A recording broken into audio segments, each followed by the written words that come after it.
2 days after my husband texted me that he was taking his assistant on our trip instead. I was sitting across from a federal investigator in Lower Manhattan.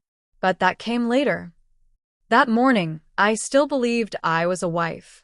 I was standing in our bedroom, barefoot on cold hardwood, tying a ribbon on my carry-on, when my phone buzzed on the nightstand. I smiled without looking because after 23 years of marriage, part of me still expected decency. I shouldn't have. Don't go to the airport. I'm taking Melissa instead. She deserves this trip more than you. No greeting, no pause, no explanation. Just replacement. My name is Claire Morgan. And before I go any further, if stories about women who are underestimated, silenced, and quietly pushed aside matter to you, make sure you subscribe to this channel because every story here is about what happens when control finally slips. And before the story truly begins, tell me in the comments, where are you listening from right now? Now listen carefully, because everything I'm about to tell you happened within 48 hours, and none of it was accidental.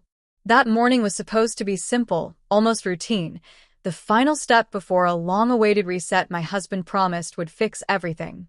We lived in New York long enough to confuse distance with success. He thrived on deadlines, image, and authority, and I learned to build my life quietly around his, believing loyalty would eventually be rewarded. I had packed his suits first, folded carefully, pressed perfectly, even added the cufflinks he wore when he wanted to feel powerful.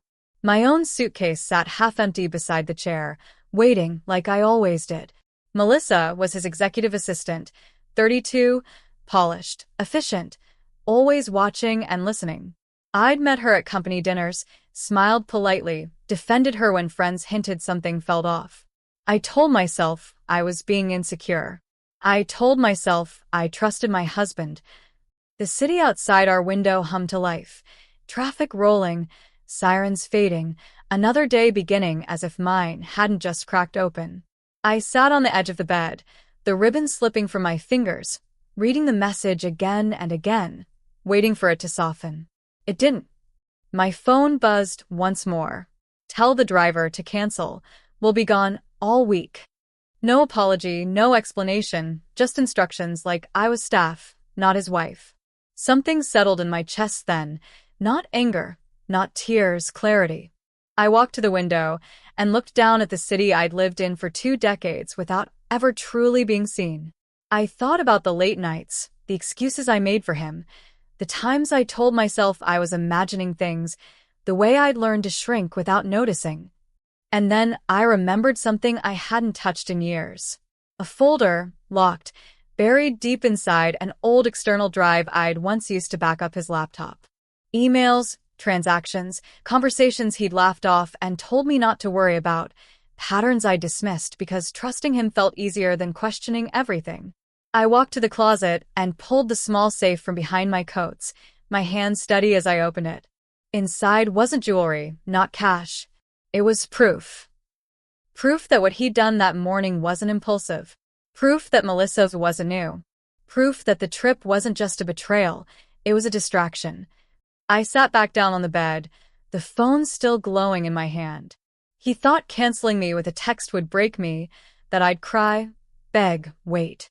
He had no idea that by choosing her so casually, he'd force me to finally choose myself.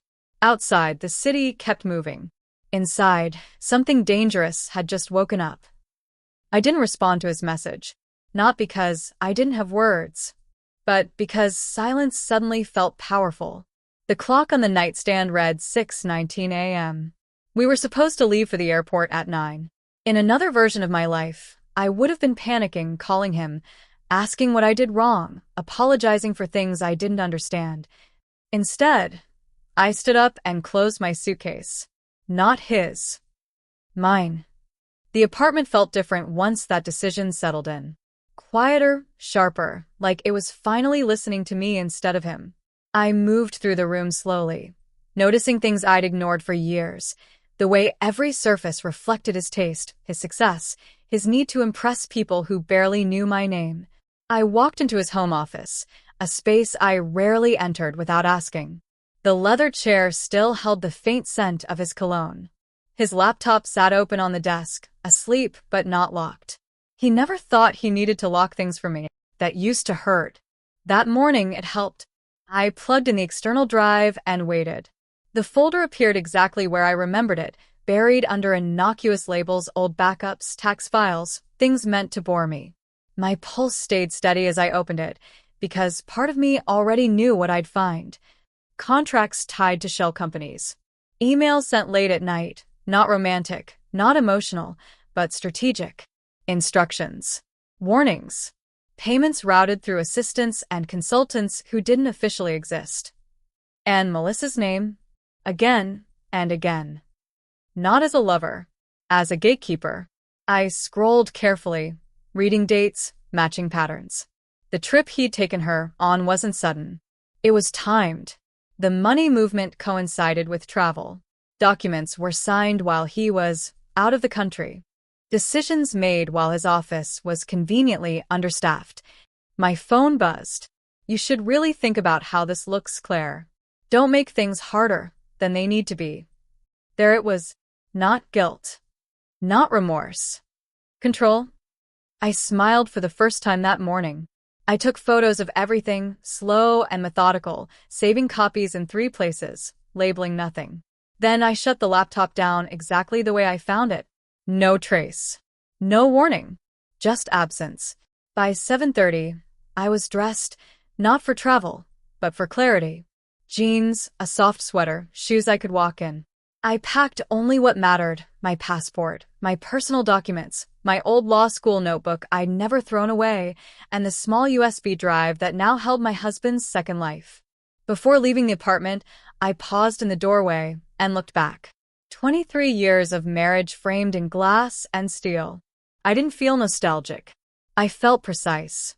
The taxi ride downtown was quiet. The driver didn't ask questions. New York rarely does. I watched the city pass by and realized something unsettling and freeing at the same time. I wasn't reacting anymore. I was planning. The building I walked into didn't have a sign on the door, just a name etched discreetly into the glass. I'd been there once before, years ago, for a charity legal panel. I never imagined I'd return like this. The receptionist looked up calmly. "Do you have an appointment?" I leaned forward slightly and lowered my voice. "I need to speak with someone about financial crimes involving interstate transfers and falsified compliance records." Her expression changed just enough to matter. "Please have a seat." As I waited, my phone buzzed again. "We'll talk when I'm back. Don't do anything stupid." I turned the phone face down and breathed out slowly. He still thought this was a marriage problem. He had no idea. It was about to become a legal one. The man who came out to meet me wasn't what I expected. No sharp suit, no intimidating presence, just a calm expression and eyes that had clearly seen worse than whatever I was about to say.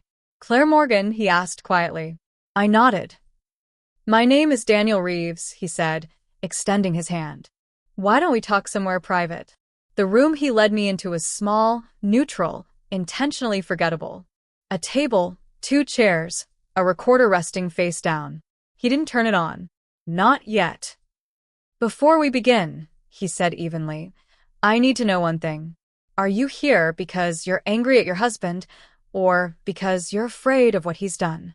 I didn't answer right away. I pulled the USB drive from my bag and placed it between us. "I'm here," I said, "because if I pretend I didn't see this, I become part of it." That was when he turned the recorder on. I told him everything slowly, not emotionally, not defensively. The canceled trip, the assistant, the timing, the folders, the transactions that didn't align with reported income, the shell companies that appeared and vanished, the signatures that repeated themselves across unrelated deals. Daniel didn't interrupt. He only asked for dates, names, locations. Each question felt less like an interrogation and more like a confirmation that I wasn't imagining things. When I finished, the room felt heavier. "This isn't marital misconduct," he said finally. "This is systemic fraud." My stomach tightened, not with fear, but with recognition. I'd lived beside this man for decades. I knew how carefully he planned things, how nothing he did was impulsive. "Is Melissa involved?" I asked. Daniel didn't answer immediately. At minimum, she's facilitating. At worst, she's protecting him. I thought about the dinners, the polite smiles, the way she always seemed to know when to leave a room. She wasn't just younger. She was useful. Daniel leaned back. Here's what happens next. If you cooperate fully, this becomes a federal investigation. That means subpoenas, asset freezes, travel restrictions. It also means your husband will find out. Soon. I nodded. He already thinks he's in control. Daniel studied me for a moment. Once this starts, you can't stop it. I know, I said. I've been stopping myself for years. He slid a card across the table. This is a secure number. From now on, you don't discuss this with anyone. Not friends. Not family. Not him. If he contacts you, document it. Don't engage. I stood up, feeling strangely steady. And me? You'll be protected, he said. But Claire, once people like your husband realize the ground is shifting, they don't panic right away. They test their leverage. I understood exactly what he meant. When I stepped back onto the street, the city felt louder, faster, like it was daring me to keep up. My phone buzzed immediately. Unknown number. I didn't answer. A text followed. We need to talk now. You're embarrassing yourself. Come home. Not worried. Not confused. Threatened. I walked into a cafe, ordered coffee I didn't drink, and watched my reflection in the darkened window. For years, I'd measured my words, my reactions, my silence, all to keep the peace. That peace had never been real. Another message appeared. You don't know who you're messing with. I smiled slightly. He was wrong about one thing. I knew exactly who I was messing with because I'd slept next to him for 23 years. And now, for the first time, he didn't know who he was dealing with. Outside, a black SUV idled across the street longer than necessary. I noticed it without reacting, finished my coffee slowly, and walked out the opposite door. Because the most dangerous part wasn't what I'd already done. It was what was about to happen next. I didn't go home, not because I was scared, but because instinct told me staying predictable was the most dangerous thing I could do. I walked 3 blocks north, blended into the lunch crowd, stepped into a small hotel I'd passed 100 times and never noticed. Marble floors, soft lighting, people coming and going without curiosity. I booked a room under my maiden name, paid in cash, and asked for a key card without eye contact. By noon, my phone had 15 missed calls. Voicemails I didn't open. Texts I didn't respond to. The pattern was familiar. First irritation, then concern, then pressure. My husband had always escalated like this, not with rage, but with insistence, repetition, authority. He believed persistence equaled power. At 12:47 p.m., the tone changed. You need to stop this now. Whatever you think you saw is being misinterpreted. People will get hurt if you keep pushing. That one made my hands still. Not people will be upset. Not this will damage us. People will get hurt. I forwarded the message to Daniel and turned my phone off. From the hotel window, I watched the city move. I'd spent years arranging my life around one man's schedule. Now every minute belonged to me, and I was learning how heavy freedom could feel. At 3 p.m., Daniel called on the secure line. They've started moving money, he said. Fast. Accounts are being drained. Shell companies dissolved. He knows something's coming. So he knows, I said. He suspects, Daniel corrected. But suspicion makes men like him careless. I closed my eyes. What do I do? You stay invisible, he said. And you don't underestimate him. That night, I barely slept. Every sound felt amplified. Every shadow felt intentional. At 2:13 a.m., my phone buzzed again, somehow back on despite my careful planning. One new message. If you don't come home right now, I will make sure you regret it. No signature. No context. Just certainty. I stared at the screen, waiting for fear to arrive. It didn't. What came instead was something colder, something clearer. He was losing control. The next morning, news alerts lit up my phone before I could stop them. Financial firm under federal review. Executives decline comment amid compliance questions. No names yet. But they were circling. Daniel called again before breakfast. They're filing for an emergency injunction to freeze certain accounts. He'll find out officially within hours. And Melissa? I asked. She didn't show up to work this morning, he said. That tells me everything. I sat on the edge of the bed, wrapped in a hotel robe that wasn't mine, in a room that belonged to no one I knew. For the first time, I understood how small my life had been, how carefully contained, and how quickly it was breaking open. At 10:06 a.m., my phone rang from a number I recognized immediately. My husband. I let it ring once, twice. Then I answered. "Where are you?" he demanded, skipping my name entirely. "I'm exactly where I need to be," I said calmly. "You think you're clever," he snapped. "You think you've won something. You have no idea what you've just done." I smiled softly, even though he couldn't see it. "Neither did you when you sent that text." Silence. Then quieter, controlled, dangerous. "You don't get to do this to me." "No," I said. "You don't get to do this to me anymore." He hung up. Outside, sirens wailed somewhere far off, rising and fading like a warning that couldn't be ignored. This wasn't about revenge. It was about exposure. And the moment he realized that, everything would accelerate. The first official notice arrived before noon. Not to me, to him. Daniel called as soon as it happened. "They served his firm this morning," he said. "Subpoenas for financial records, internal communications, travel logs. They're moving faster than I expected." I closed my eyes slowly. I'd imagined this moment for days, maybe weeks, but hearing it out loud made it real in a way I hadn't prepared for. "So now what?" I asked. "Now he panics quietly," Daniel replied, "and people around him start asking questions." I knew exactly what that meant. For years, my husband's power came from appearing untouchable, confident, in control. The man who always knew what was happening before anyone else did. The moment that illusion cracked, everything underneath it would start to show. At 1:18 p.m., Melissa finally called. I didn't answer. She left a voicemail instead, her voice tight, rehearsed, too careful. "Claire, hi, it's Melissa. I just wanted to clear the air. I think there's been a misunderstanding, and I'd really like to talk. Just woman to woman." I deleted it without listening to the end. There was no misunderstanding. And she wasn't calling as a woman. She was calling as someone who realized the ladder she'd been climbing was starting to collapse.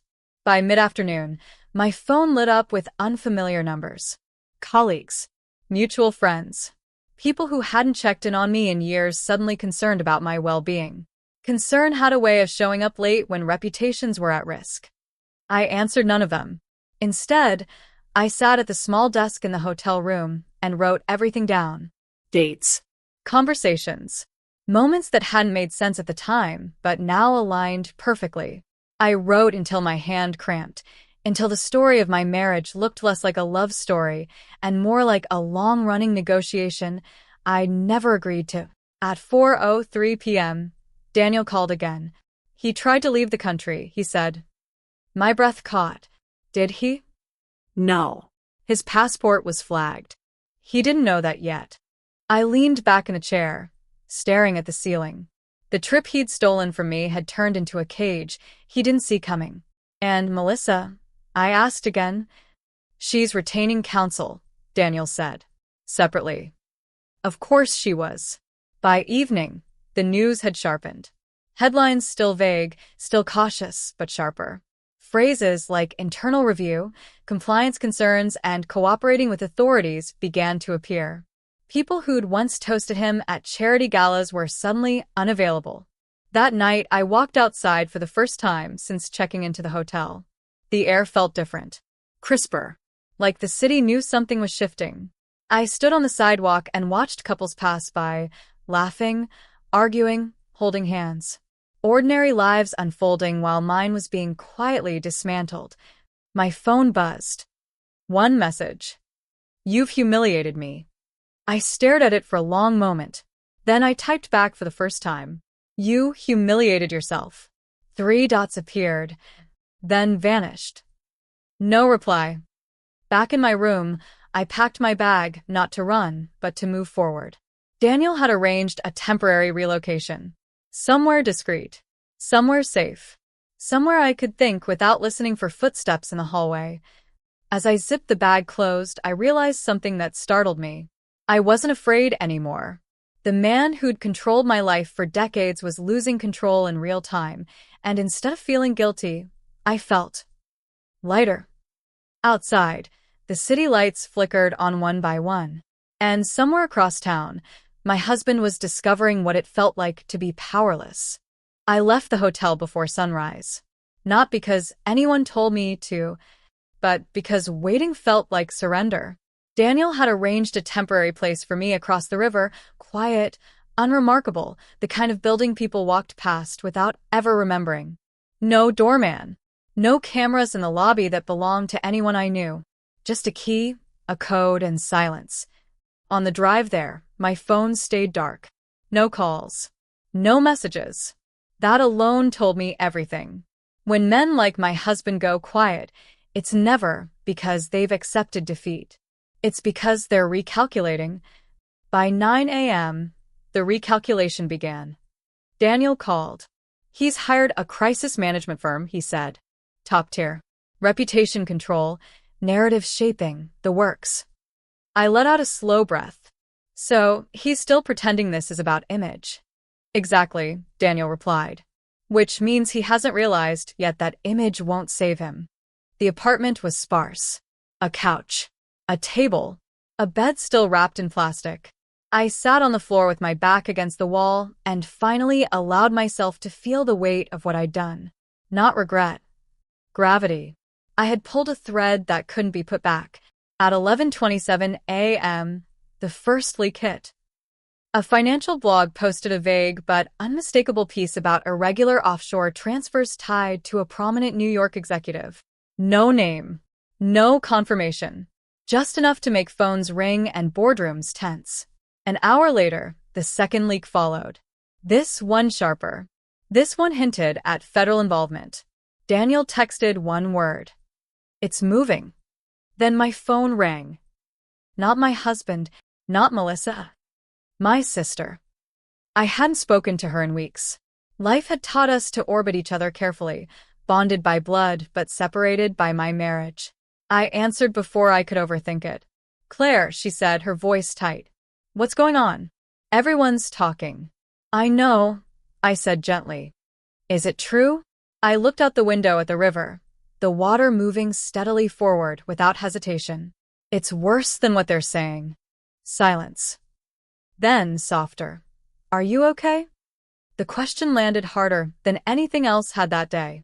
Yes, I said, surprising myself. I am. She didn't push. She didn't ask for details. She just said, if you need me, I'm here. When the call ended, I felt something unfamiliar settle in my chest. Support, without conditions. By afternoon, my husband finally broke his silence. Not with threats. With charm. His message was long, carefully written, almost tender. We've both been under a lot of stress. Things got out of hand. Let's talk like adults and put this behind us. I don't want this to hurt you. I read it twice, then forwarded it to Daniel. He called immediately. That's the pivot, he said. When intimidation fails, they offer reconciliation. I'm not responding, I said. Good, he replied, because the next move will be desperation. That night, I lay on the bare mattress, staring at the ceiling, listening to the unfamiliar sounds of a life not centered around anyone else's needs. I thought about the woman I used to be, the one who believed compromise was the same thing as love. And I wondered how many times I'd been this close to freedom without recognizing it. Outside, the city glowed, restless, alive. And somewhere not far away, my husband was beginning to understand that this wasn't a misunderstanding. It was an ending. The desperation didn't come all at once. It leaked out in pieces. Frantic, uneven, Telling. By morning, my husband's name was no longer just a rumor. A financial outlet finally printed it, cautiously, buried in the middle of the article. But it was there. His firm declined to comment. Board members were unavailable. The silence around him was louder than any denial. Daniel called early. They froze 3 accounts overnight, he said. 1 domestic, 2 offshore. He didn't see that coming. I picture him standing in his office, suit perfect, jaw tight, realizing money he'd always treated like oxygen was suddenly out of reach. Control slipping isn't loud at first. It's internal. It shakes people from the inside. At 10:14 a.m., Melissa showed up at my sister's apartment. I found out because my sister called immediately. "She's here," she whispered. "Claire." She looked scared. That surprised me less than it should have. Melissa had always known where to look for leverage. She just never expected to be the one left exposed. "Tell her I won't be speaking to her," I said calmly, "and that she should talk to her lawyer." My sister hesitated. "She keeps saying your husband told her everything was legal." Of course he did. By noon, Daniel confirmed what I'd already suspected. "She's cooperating," he said. "Or at least trying to. She's offering documents in exchange for immunity." I closed my eyes. The ladder she'd been climbing had snapped clean in half. That afternoon, my phone rang from a blocked number. I didn't answer. A voicemail followed, raw and unfiltered. "You think you're smarter than me," my husband's voice hissed. "You think you can burn everything down and walk away clean. You're nothing without me, Claire. Remember that." I deleted it without replaying. He still didn't understand. This wasn't about being smarter. It was about being done. At 4:30 p.m., Daniel called again, his voice different this time. Focused. "They executed a search warrant," he said. "His office. His home office. His storage unit in Jersey." My chest tightened. "What did they find?" "Enough," he replied. "And more is coming." That evening, I stood by the window of the apartment Daniel had arranged, watching rain streak down the glass. I thought about the vacations we'd taken, the dinners where I'd smiled on command, the way I'd defended him even when my instincts begged me not to. I'd loved a man who treated loyalty like entitlement. At 8:02 p.m., the final message came. This time it wasn't angry. It wasn't charming. It was afraid. "Please, we can fix this. I need you." I stared at the screen for a long time. Then I turned the phone off completely. Because the moment he needed me was the moment I no longer belonged to him. Outside, thunder rolled across the city. And somewhere, in a quiet room filled with files and unanswered questions, my husband was learning what happens when silence finally breaks. The arrest didn't happen with sirens. It happened quietly, the way consequences usually do. Daniel called just after sunrise. "They picked him up an hour ago," he said. No spectacle. Federal agents. White-collar unit. He didn't resist. I sat on the edge of the bed, phone pressed to my ear, trying to imagine that moment. My husband, the man who'd always controlled the room, being asked to stand, to turn around, to place his hands where someone else told him to. "What about bail?" I asked. Daniel exhaled slowly. "Denied. Too much flight risk. Too many accounts still unaccounted for." I closed my eyes. For years, I'd lived with the constant awareness of his presence, his moods, his expectations. And now, suddenly, he was contained, not gone. Not erased. Contained. By mid-morning, the news cycle caught up. Former executive arrested amid federal fraud probe. Assistant cooperating with authorities. Assets frozen pending investigation. The words felt unreal, like they belonged to someone else's life. But every headline carried the same quiet truth. The story he built was collapsing without me saying another word. My sister called again. "They're outside your old building," she said. "Reporters. Cameras. People asking questions." I pictured it instantly.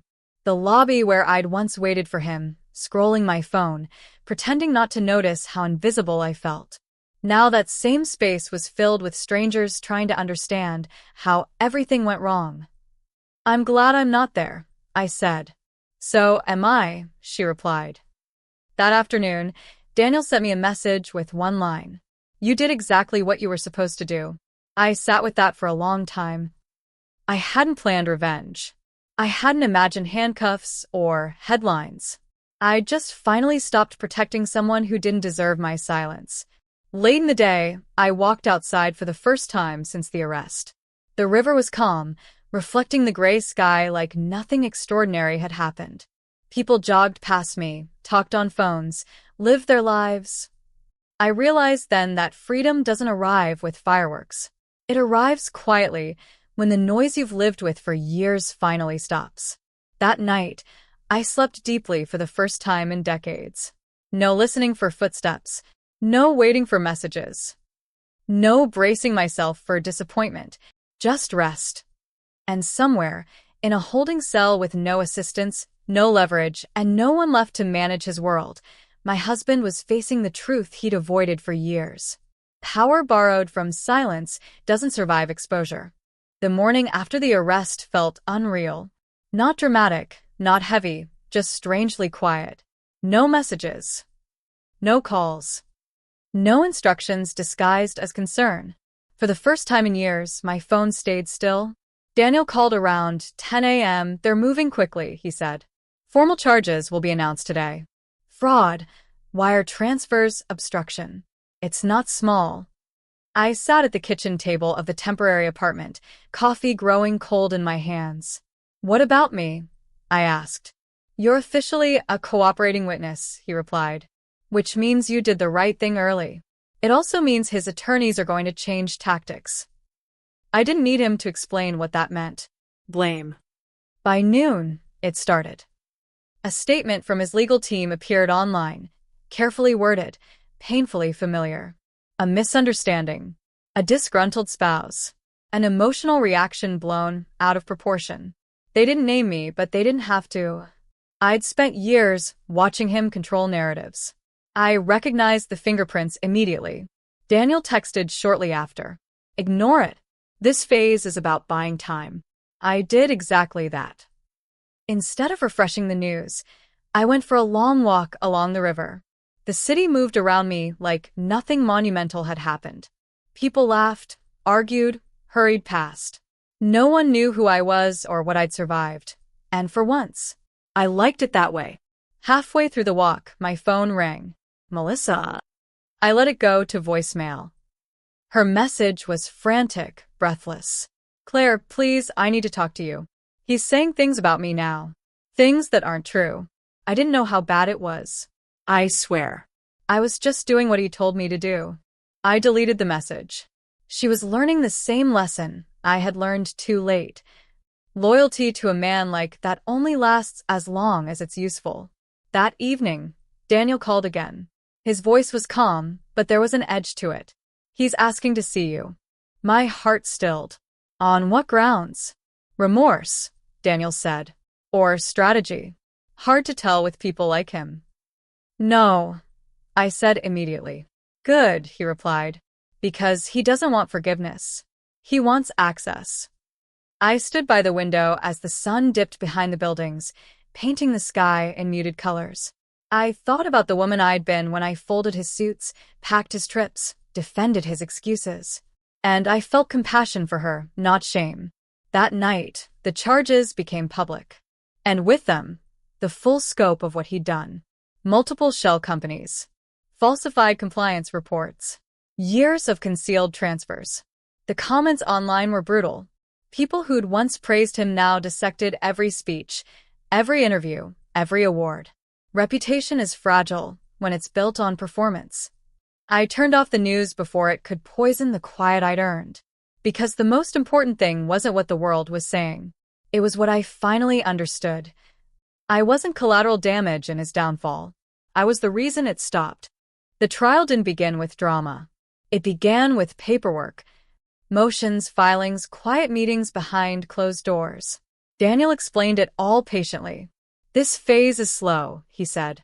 "They'll try to wear you down before they ever step into a courtroom." I nodded. Even though he couldn't see me, I knew about endurance. I'd practiced it for decades. By the end of the week, my name appeared in print for the first time. Not my full name. Just described. The wife. I laughed when I saw it. For years, that's exactly what I'd been reduced to anyway. The calls started again.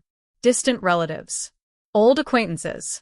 People who suddenly remembered I existed now that my husband's life had imploded. Their voices carried curiosity, disguised as concern. I let most of them go to voicemail. One call I did answer surprised me. It was his mother. Her voice was smaller than I remembered. Fragile. "Claire," she said softly. I didn't know who else to call. I closed my eyes. "What do you need?" She hesitated. I wanted to know if any of this was true. I could have protected him. One last time. But I didn't. "Yes," I said simply. "It's true." Silence stretched between us. "I wondered," she whispered. "For years." That hurt more than anger ever could. After we hung up, I sat quietly for a long time, realizing how many people had seen pieces of the truth and chosen comfort instead of confrontation. That night, Daniel called with an update. "They're pushing for a plea," he said. "He's resisting. Still believes he can outmaneuver this." "Can he?" I asked. Daniel paused. "No. But belief is a powerful drug." The next morning, a courier delivered a sealed envelope to my temporary address. No return name. Inside was a letter. From him. I didn't open it right away. I held it, felt the weight of it, the familiarity of his handwriting pressing through the paper. I already knew what it would contain. Regret without responsibility, sorrow shaped to sound like love. When I finally read it, I wasn't wrong. He wrote about stress, pressure, poor judgment. He wrote about how much he'd sacrificed for us. He wrote about how he never meant to hurt me. He never once wrote the words, "I chose myself over you." At the bottom, one sentence stood out. "You were always stronger than you knew." I folded the letter carefully and placed it back in the envelope. Strength isn't something you're born with. It's something you're forced to discover. That afternoon, Daniel called again. "They've agreed to terms," he said. "A plea deal. Reduced sentence in exchange for full cooperation." My chest tightened, not with relief, but finality. "And me?" I asked. "You're free," he said. "Completely." I walked to the window and looked out at the city. The same skyline I'd once admired from beside him now belonged only to me. Freedom didn't feel loud. It felt earned. And as the sun dipped behind the buildings, I realized something quietly profound. The hardest part wasn't losing my marriage. It was finally letting go of the woman who thought she needed it. The plea deal became public 3 days later. Not with apology, not with humility, with numbers. Sentencing guidelines. Asset forfeiture totals. Years attached to crimes I'd once lived beside, without knowing their names. Daniel called that morning. "He signed," he said. "Full cooperation. No trial." I leaned back against the counter and let the words settle. For months, maybe years, I'd imagined a courtroom, eye contact, some moment of recognition. Instead, it ended the way our marriage had. Quietly, efficiently, without ceremony. "Will he say anything?" I asked. "Only what he's required to," Daniel replied. "And even then, it won't be for you." That was fine. It always had been. By midday, the financial fallout started to surface. Properties seized. Accounts closed. Boards distancing themselves from his name like it was contagious. The same people who'd toasted his success were suddenly unavailable, unreachable, eager to forget they'd ever known him. I wasn't surprised. I was relieved. That afternoon, I went back to my old apartment building for the first time. Not to reclaim anything, just to see it without him attached to it. The lobby smelled the same. The elevator hummed the same. But I felt different moving through it, lighter, less cautious. The doorman nodded politely. No recognition. No pity. Just another woman passing through. Upstairs, the apartment was quiet. Too quiet. Evidence tags still clung to a few cabinets. Drawers sat half open where agents had searched and left. The life I'd curated so carefully now looked staged, hollow, like a set after filming ends. I walked through each room slowly, not mourning, just noticing. In the bedroom, his side of the closet was empty. Suits gone. Shoes gone. The space where his presence once loomed now felt oddly small. I sat on the edge of the bed and allowed myself one honest breath. Not grief. Release. My phone buzzed. Daniel. One more thing, he said. You may be contacted for a victim impact statement. Optional. I closed my eyes. Do I have to? No, he said gently. But sometimes it helps people close the door. I thought about it long after we hung up. That evening, I packed a small bag, not because I had to leave, but because I wanted to. The city had given me everything it could. Now I wanted distance, perspective, quiet. As I zipped the bag, I realized I wasn't running. I was choosing. Outside, the city lights flickered on, indifferent and beautiful. And somewhere, behind locked doors and legal language, a chapter was closing without asking my permission. That was okay. I'd already started writing the next one. I agreed to write the statement. Not because anyone asked me to, but because there were things I needed to say out loud, even if he never truly heard them. Daniel explained the process. You won't be in the room, he said. It will be read into record. Clinical. Controlled. I smiled at that. Controlled had been my entire marriage. I spent the morning at the small table by the window, a legal pad in front of me, pen hovering, not moving. I thought writing would be easy. After everything I'd survived, after everything I'd already said, it wasn't. Because the hardest truths aren't dramatic. They're quiet. I didn't write about the affair. I didn't write about the money. I didn't even write about the humiliation of that text message. I wrote about erosion. About how slowly disappearing feels when it's happening in inches instead of explosions. About how control doesn't always look like shouting.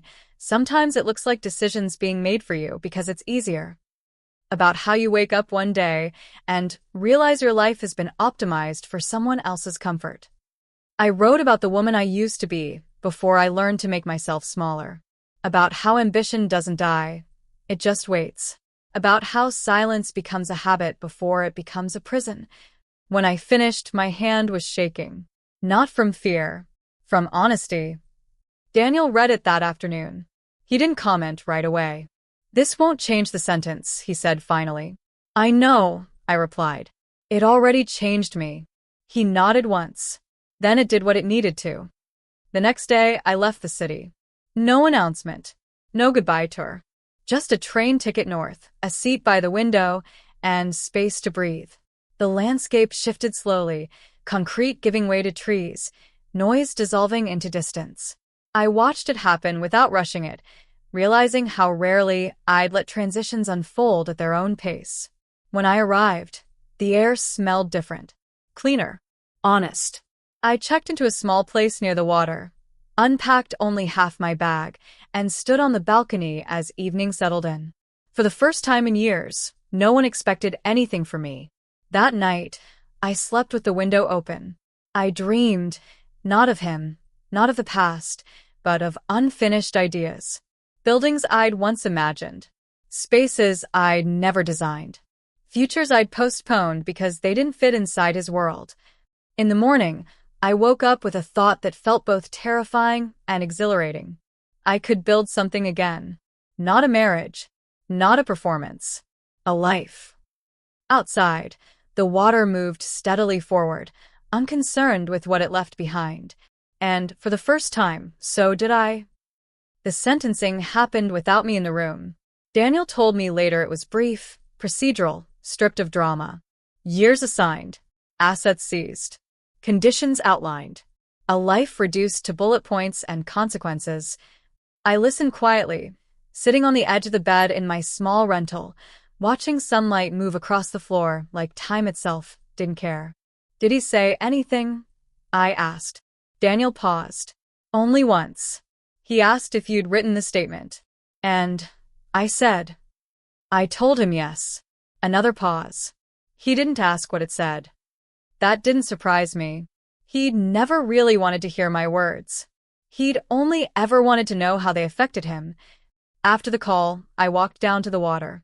The lake was calm, deceptively gentle, stretching out like a promise that didn't need to be explained.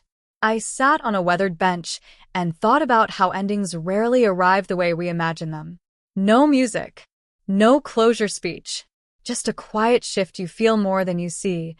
Later that afternoon, an email arrived from an architectural firm I'd once admired from a distance. I'd reached out weeks ago on impulse, attaching a portfolio I hadn't touched in years. I almost hadn't sent it, almost convinced myself it was too late. They wanted to talk. Not about my marriage, not about the scandal, about my work. I laughed out loud, startling a couple walking past with their dog. The sound felt unfamiliar on my lips, like a language I was relearning. The call was scheduled for the next morning. I spent the evening reviewing old sketches, ideas I'd abandoned because they didn't fit the life I'd been living. Seeing them again felt like meeting versions of myself I'd left behind, not broken, just waiting. That night, my phone buzzed with a message from an unknown number. It was his sister. She wrote carefully, like someone stepping onto unstable ground. "I'm sorry for what he did to you. I always admired how you held everything together. I hope you're finding peace." I stared at the message for a long moment. Holding everything together had nearly destroyed me. But I didn't correct her. I simply replied, "Thank you. I am."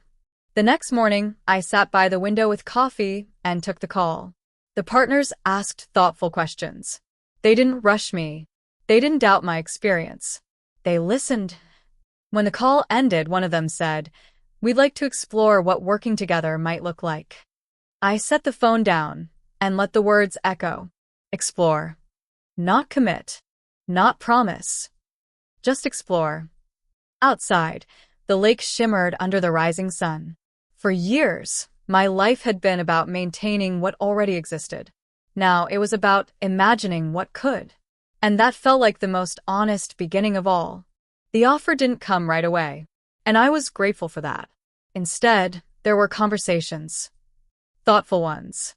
Calls where my work was discussed without urgency, without pressure, without anyone trying to decide who I was for me. They asked how I thought, why I designed the way I did, what mattered to me now, not 20 years ago. It felt strange at first, being listened to without interruption. I spent my days walking, sketching, remembering how to trust my own instincts again. The town was quiet, the kind of place where mornings unfolded slowly and no one needed anything from you immediately. I learned the rhythm of the water, the way light shifted across it depending on the hour. One afternoon, while I was sitting on a bench with my notebook open, my phone buzzed. "Daniel? I wanted you to hear this from me," he said. "The sentencing is final. No appeal." I closed my eyes and breathed out. Not relief. Release. "And Claire," he added, "there's something else. They're officially closing the cooperating witness phase. You're done." Done. The word landed softly, like permission I hadn't realized I was waiting for. That evening, I cooked a simple dinner in the small kitchen, pasta, vegetables, a glass of wine. I ate alone at the table without distraction, without guilt. For years, eating alone had felt like failure. Now it felt like choice. After dinner, I opened my laptop and began organizing my old files. Not legal documents. Not evidence. Designs. Concepts.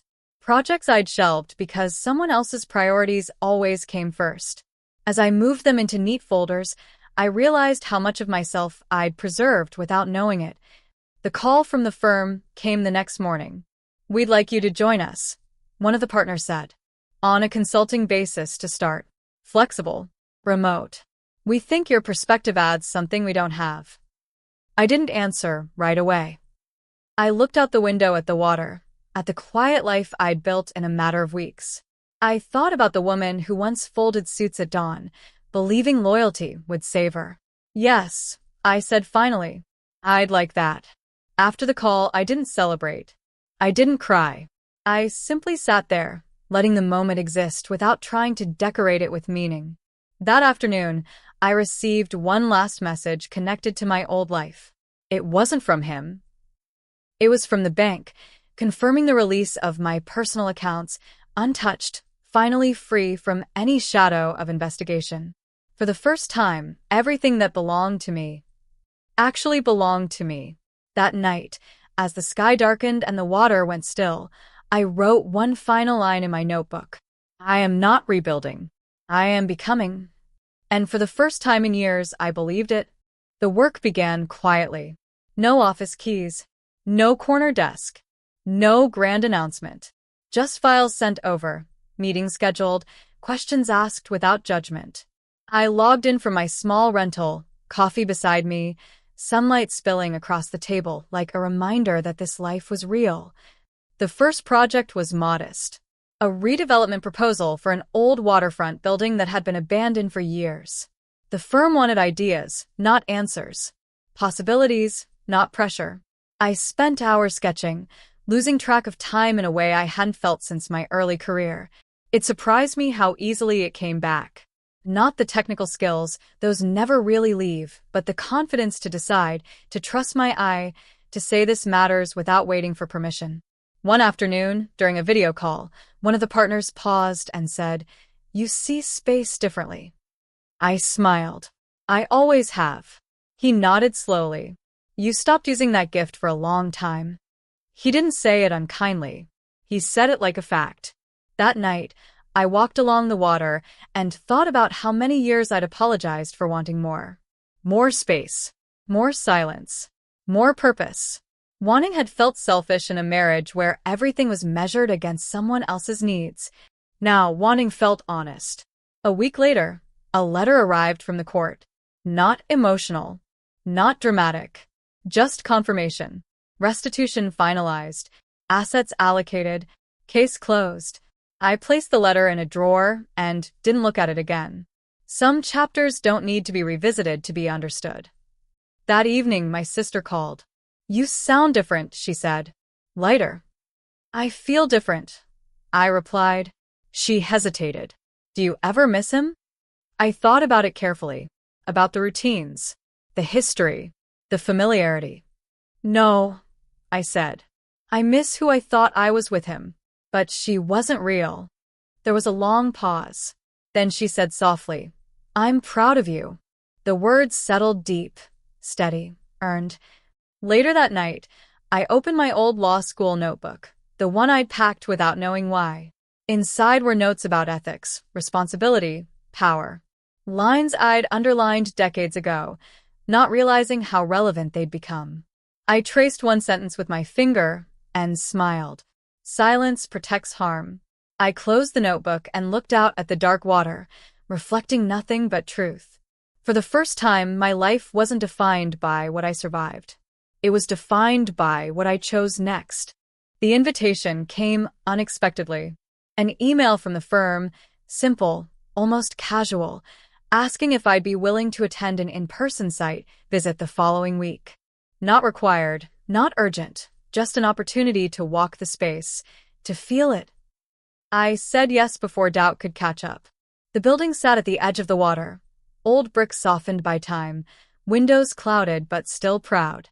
As I stepped inside, dust in the air, light spilling through broken panes, something familiar stirred in my chest. This was what I'd missed. Not recognition. Not status. Creation.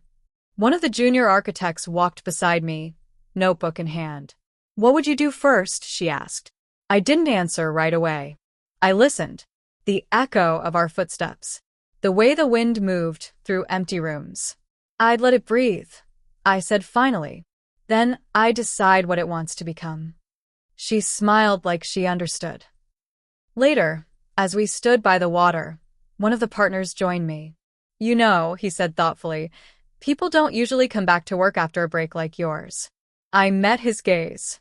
People don't usually leave lives like mine without losing themselves. I was lucky. I remembered who I was. He nodded, not questioning it. That evening, alone again, I unpacked the last of my boxes. Clothes. Books. Sketches. There was something symbolic about finally emptying them, like acknowledging that this place, this version of my life, wasn't temporary anymore. My phone buzzed. An unfamiliar number. I hesitated, then answered. Claire, a voice said carefully.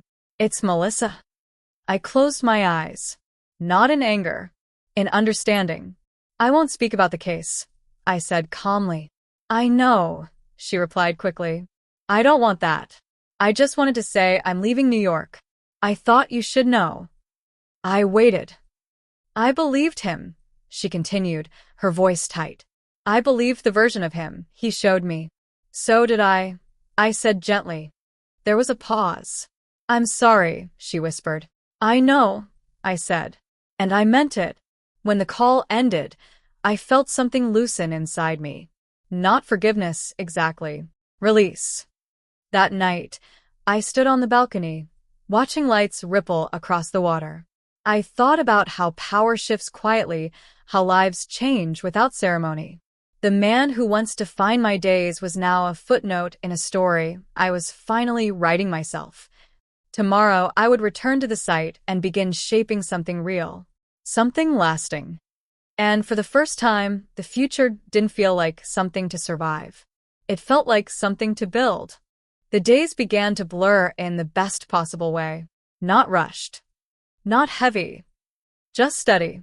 I fell into a rhythm I hadn't felt in years. Mornings spent sketching by the window. Afternoons on calls with the firm.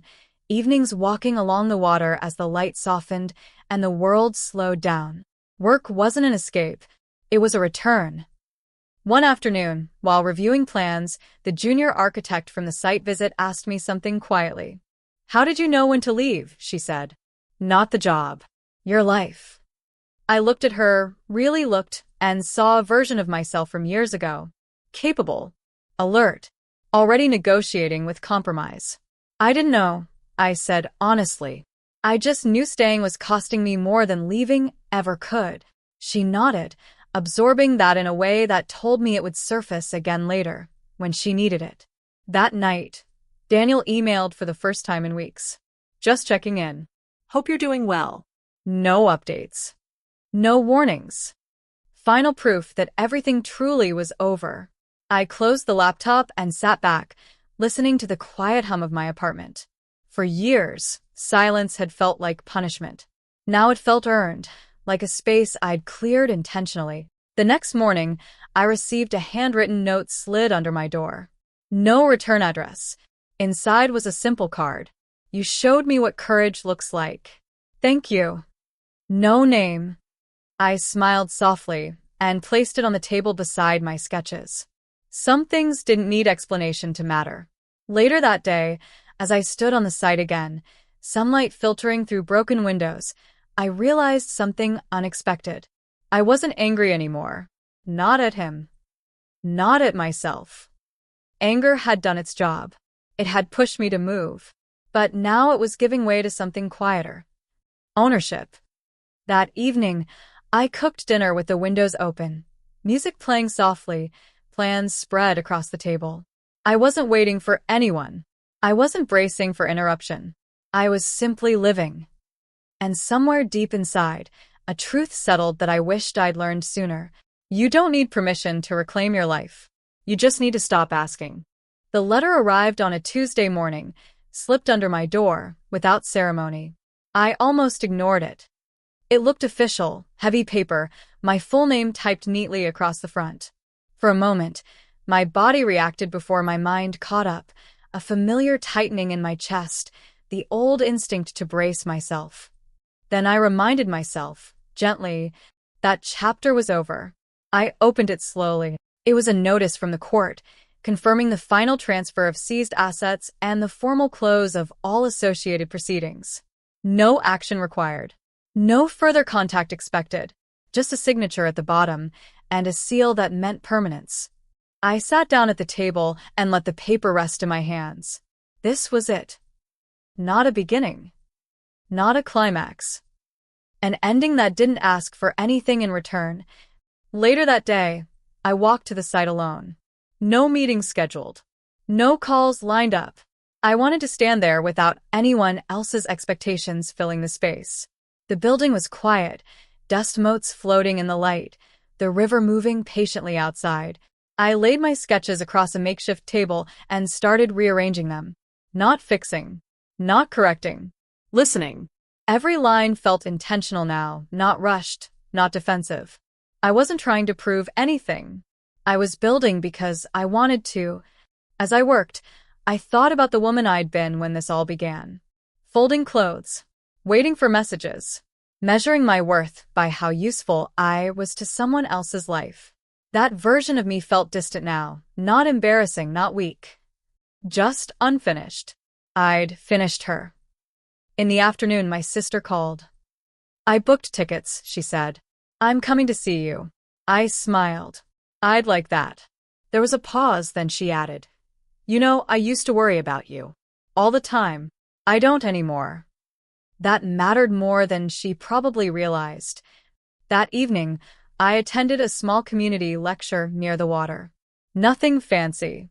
A local architect talking about restoring old spaces without erasing their history. I sat in the back, unnoticed, listening carefully. Halfway through, I realized something that surprised me. I wasn't invisible anymore. Not because people were looking at me, but because I no longer needed to be seen to feel real. When I walked home under the fading light, the air felt lighter, like the world had quietly made room for me.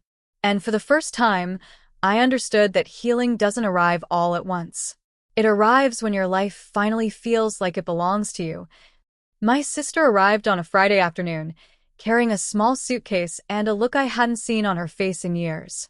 Relief. We hugged without rushing, the kind of hug that doesn't try to fix anything, just acknowledges what's already been survived.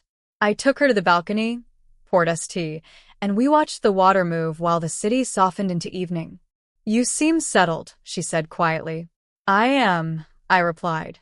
And this time, there was no hesitation behind the words. We spent the weekend walking, talking, filling the space with memories we'd never had time for before. Childhood stories. Dreams we'd put on hold. Laughter that didn't feel like a performance. At one point, she stopped mid-sentence and looked at me carefully. "You know," she said, "you don't apologize anymore." I laughed. I didn't realize how often I did. "Every sentence," she said gently, "for existing." That night, after she'd gone to sleep, I sat alone at the table with my sketches spread out in front of me. The project had reached a turning point. The plans felt right, balanced, honest. For the first time, I wasn't designing around constraints meant to please someone else. I was designing around truth. On Sunday morning, I received a message from the firm. They wanted to move forward with construction. Not someday. Now. I stood there for a long moment, phone in my hand, thinking about how many times I delayed my own life waiting for the right moment. The right moment never announces itself.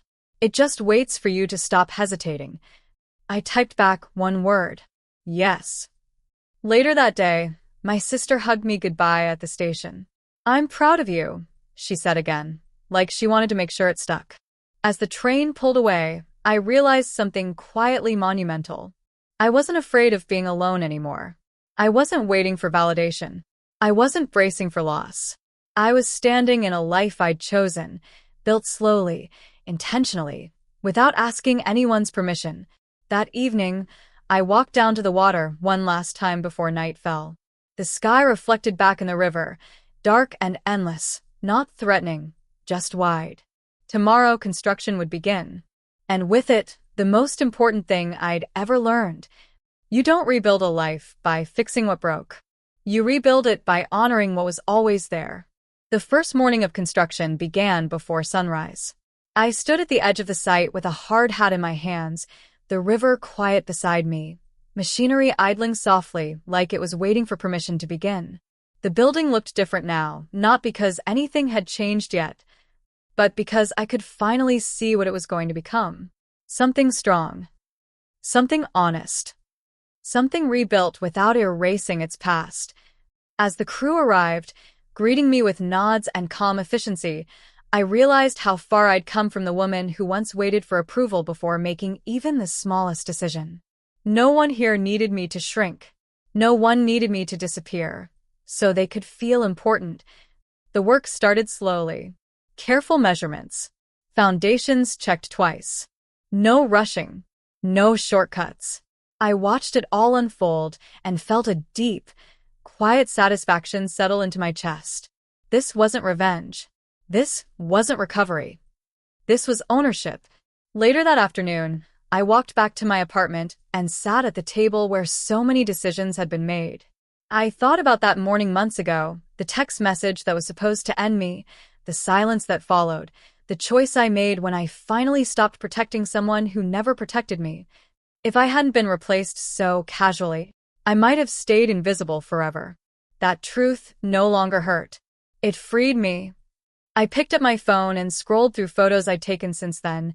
Sketches, the water at dusk, the site as it came alive, moments that belonged entirely to me. No performance. No explanation. And then I thought about you listening to this story right now.